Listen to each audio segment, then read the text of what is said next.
You will hear a telephone conversation between a customer, Sarah, and a bookstore employee, Mark. First, you have some time to look at questions 1 to 5.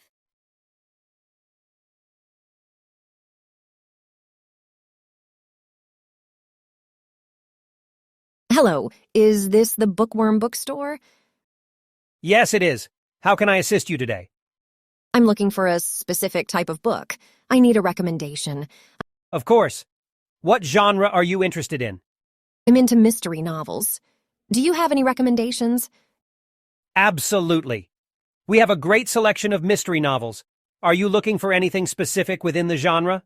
Well, I prefer historical fiction. Do you have any historical mystery novels? Yes, we do.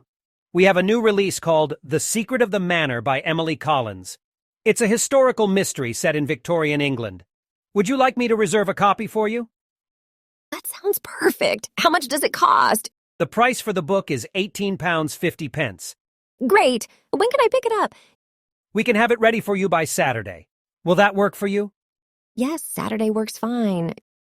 Can I pay in cash when I come to pick it up? Certainly we accept cash payments. We'll have the book reserved for you. Just ask for me, Mark, at the front desk. Thank you so much, Mark. I appreciate your help. You're welcome, Sarah. We look forward to seeing you on Saturday. That is the end of Section 1. You will have some time to review your answers.